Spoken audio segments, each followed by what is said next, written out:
స్వాగతం. కామారెడ్డిలో అంతర్రాష్ట్ర దొంగల ముఠాను పోలీసులు అరెస్టు చేశారు. షటర్లు లేపి దొంగతనాలు చేసిన మహారాష్ట్రకు చెందిన నలుగురు ముఠా సభ్యుల్లో ఇద్దరిని పట్టుకొని దొంగిలించిన ద్విచక్ర వాహనాలు, ఇనుపరాడ్లు, మాస్కులు స్వాధీనం చేసుకున్నారు. మిగతా ఇద్దరి కోసం ప్రత్యేక బృందాలు గాలింపు చేపట్టినట్లు జిల్లా ఎస్పీ రాజచంద్ర ఐపీఎస్ తెలిపారు.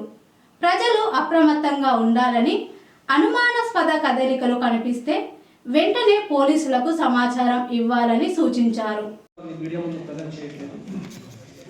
ఈ నెల ఇంటర్వ్యూనింగ్ నైట్ లో మన కామారెడ్డి జిల్లాలో కొన్ని షట్టర్ లిఫ్టింగ్స్ 4 చోట్ల మనకు రిపోర్ట్ అయింది. అదేవిధంగా అదే రోజు ఒక 2 బైక్స్ కూడా పోయినట్టుగా మనకు కేసు దాఖలైంది. దాని నుంచి లీడ్ తీసుకొని సీసీ కెమెరాస్ అన్ని చెక్ చేసుకుంటూ ఇమీడియట్గా కొన్ని టీమ్స్ ఫామ్ చేయడం జరిగింది. సిసిఎస్ ఇన్స్పెక్టర్ గారు and town police station inspector గారు కలిపి కొన్ని టీమ్స్ ఏర్పాటు చేసుకోవడం, ఆ టీంలతోటి మొత్తం వర్కౌట్ చేసుకుంటే ఇది ఒక ఇంట్రెస్టెడ్ గ్యాంగ్గా మనకు తెలిసింది.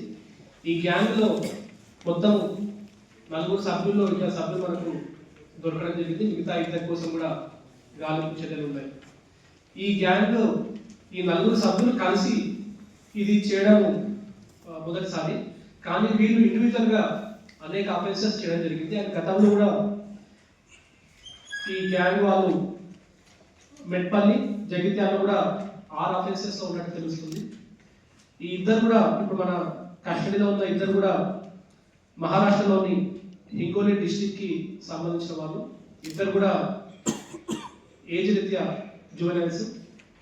వీళ్ళిద్దరు కూడా వీళ్ళకి ఒక ఆపరేటర్ ఉన్నాడు. ఈ ఆపరేటర్ ఆధ్వర్యంలో వీళ్ళు కొన్ని గ్యాంగ్స్ లాగా ఏర్పాటు చేసుకొని వాళ్ళు వేరు చోట్లలో తిరగడం జరుగుతూ ఉంది. ఈ గ్యాంగ్లో సభ్యులు కూడా ఇది అఫెన్స్ కమిట్ చేసిన తర్వాత మహారాష్ట్రకి వెళ్ళి మళ్ళీ వాళ్ళు తిరిగి మన తెలంగాణకు వచ్చి మన తెలంగాణ కూడా వేరే ప్లేసెస్లో కూడా తిరగడం జరిగింది. వీళ్ళు different mode of transportation use చేస్తూ ఉన్నారు. మన కామారెడ్డిలో షటిల్ లిఫ్టింగ్ చేసినప్పుడు వాళ్ళు ట్రైన్ రూట్ ద్వారా రావడము, అండ్ వెళ్ళేటప్పుడు బై రోడ్ వెళ్ళడం జరిగింది. మన దగ్గర నుంచి వెళ్ళిపోయిన తర్వాత వచ్చేటప్పుడు వాళ్ళు ఒక బైక్ని కెప్ట్ చేసుకొని దాంట్లో రావడం జరిగింది. ఆయన వెళ్ళిపోయేటప్పుడు ఆ రోజు రాత్రి మన వెహికల్ చెకింగ్ నడుస్తూ ఉంటే మన పోలీస్ పార్టీని చూసి ఆ వెహికల్ అక్కడే పొదలో పడేసి